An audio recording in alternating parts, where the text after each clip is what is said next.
Si estos niños no hubiesen hablado, ¿qué hubiese pasado?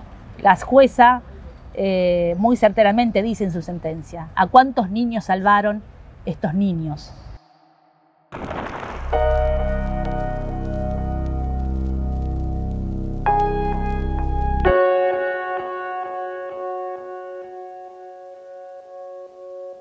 El 17 de marzo del 2010, las madres de dos niños denunciaron al profesor del jardín de infantes al que iban sus hijos.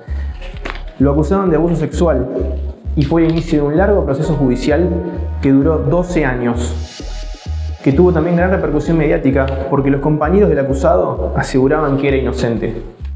Pero para entender este caso hay que ir hasta el principio.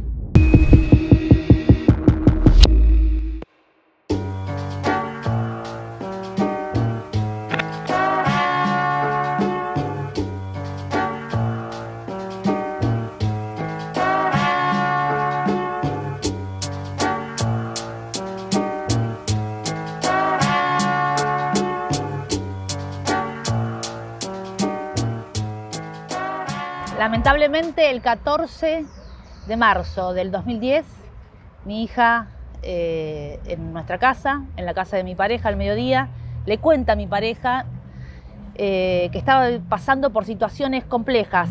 Quiero aclarar que ella venía con una sintomatología muy extraña desde hacía varios meses, desde el año 2009. No controlaba esfínteres, pedía ser bañada muchas veces por día, se autoflagelaba, se arañaba, se lastimaba su cuerpo, no quería ir al jardín. Nosotros lo asociábamos que como familia, yo personalmente me había separado de su papá en el año 2008. Y bueno, uno siempre piensa en esas cuestiones que tienen que ver con la nueva organización familiar, etcétera, etcétera. Yo siempre digo, es como la muerte, no hay vuelta. A nuestros hijos les han arruinado la vida. Entonces mi hija comienza a hacer manifestaciones con índole sexual. Lucas me lleva al baño, le veo el pito a Lucas. Lucas tiene un grano rojo que se convierte en blanco. Entonces nosotros decíamos, ¿quién es Lucas? Pensábamos que era un amigo, un amiguito del jardín. El 17, como ella te está diciendo, ella me llama y yo con el mío él venía teniendo también desde el año 2009 cambios que yo los atribuía a que como el hermano terminaba el jardín, inició la primaria y yo empiezo a trabajar con horarios, entonces yo lo atribuía a que bueno, eran cambios, era chiquito, tenía 3 años y yo lo atribuía, era el más chiquito mío, atribuía que era por eso. Intenté comunicarme, me comuniqué con una licenciada en psicología para que pueda ayudarnos a entender qué es lo que estaba pasando, qué es lo que decía esta niña, que eran relatos aberrantes con índole sexual. Con este informe nosotros fuimos a la justicia a hacer la denuncia. Yo realizo la denuncia el día 17 de marzo del año 2010. Después de realizar la denuncia, llamo a los demás papás, que en este caso eran tres papás que mi hija indicaba que a estos compañeros les pasaba lo mismo que a ellos. Y ahí empieza el avatar de nuestras vidas, que tardó desafortunadamente 12 años, porque quiero aclarar que los niños siempre, desde un primer momento, desde que nos cuentan a nosotros, los papás, familias que no se conocían, los niños cuentan exactamente lo mismo. Cuando son revisados el día 18 de marzo por la doctora Pilar Méndez en la DDI, cuentan exactamente lo mismo. Es llamativo que los niños utilizan las mismas palabras. Al pito hay que morderlo despacito, pero para que no le duela. Exacto. Lucas tiene un grano rojo que se convierte en blanco. Sí. Lucas, tengo que tragarme el pis blanco de Lucas. Lucas hace pis los instrumentos. Yo les quisiera preguntar a la audiencia, a cualquier persona que tenga algún niño en contacto, que sea papá, algún primo, algún hermano, estos niños, ¿cómo van a hablar de estas connotaciones sexuales si no la han vivido? La institución nunca tuvo la mínima intención. Aún desconociendo la denuncia, siempre estuvieron a favor del condenado. Siempre se siente Lucas inocente. Eso es lo que nosotros vamos a criticar de la institución, porque la institución tiene que seguir los protocolos que corresponden según el Ministerio de Educación. ¿Y qué tienen que hacer? Tienen que ser imparciales. Neutrales. Exacto. Tienen que esperar que la justicia decida. Ellos el 22 de marzo ya quisieron, nos discriminaron. A ellos los llamaron, los pusieron en una cocina no hicieron una reunión grupal y a mí nunca me llamaron. Lo mismo, Ceci, que a vos, el tema de Con cuando lo acceso absolvieron carnal. en el 2015. A ver. Salió absuelto por el beneficio de la duda, no es que salió absuelto por ser Yo inocente. les iba a preguntar a ustedes, en 2015 tienen un duro... Tuvimos un Claro. primer juicio. A ver, los jueces, Claro, ¿qué pasó? La doctora Carmen Palacios Arias votó condenando al hoy condenado. El doctor Moya Panicelo y Andrés Vitale, ¿qué dijeron? No dijeron Lucas Manuel Puig es inocente. ¿Qué dijeron? Que ellos no podían no tenían la certeza de cuándo habían comenzado los Y abusos. siempre nombraron a la misma persona, porque también dice que es intrafamiliar. No, siempre nombraron al profesor Lucas.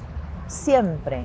Por eso es que, por más que digan sí, pasan la casa, no, los chicos siempre nombraron a la persona que los abusaba. Y a la maestra de la sala de 4 años, porque cabe aclarar que Lucas Manuel Puig no realizaba estos abusos solos. Los abusos se realizaban de 3 maneras. En el baño de los niños, en el Zoom, que es el salón de usos múltiples, cuando tenían música de educación física con la maestra de la sala de 4 años, y en los baños de los profesores. Yo quiero que la gente se ponga a pensar la gravedad de la pena.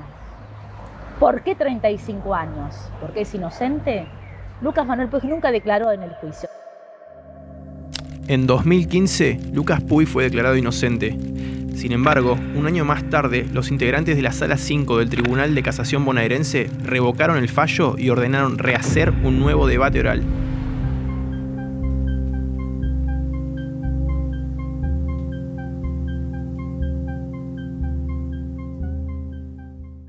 ¿Qué dijo la Cámara de Casación y la Corte Suprema de Justicia, que después, en el 2017, ratifica el fallo?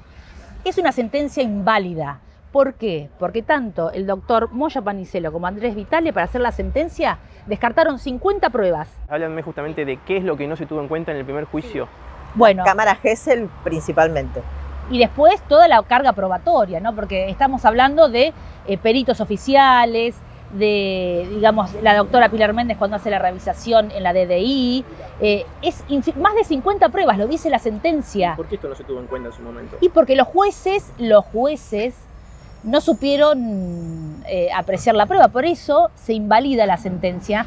La sentencia, para que sea válida, tiene que cumplir un montón de requisitos, entre ellos analizar toda la carga probatoria, que es lo que estos 2 jueces habría que preguntarle, y se lo tendría que preguntar la justicia en algún momento, por qué no lo hicieron.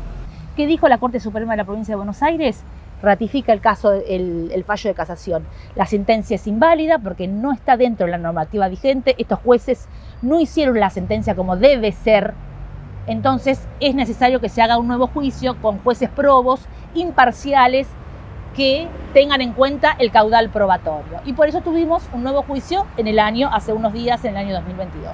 Desde que empezamos con todo esto hasta ahora, nosotros fuimos las voces de los chicos. Este año, en el 2022, fueron ellos mismos los que hablaron. Si estos niños no hubiesen hablado, ¿qué hubiese pasado? La jueza muy certeramente dice en su sentencia: ¿a cuántos niños salvaron estos niños? ¿Qué le dirían a la gente que se manifestó diciendo que él era inocente, que lo sostuvo durante tanto tiempo, ahora que ya hay una condena? Es que es ignorancia pura. Que lean la sentencia. ¿Qué podemos decirle? Que lean Si la no te sentencia. creen y le creen a él, no podemos nosotras hacer nada. Nosotras lo que pudimos hacer ya lo hicimos. Primero ocuparnos de nuestros hijos. Y si no quieren verlo, no hay peor ciego que el que no quiere ver. No. Igual, gracias a Dios, son los menos hoy.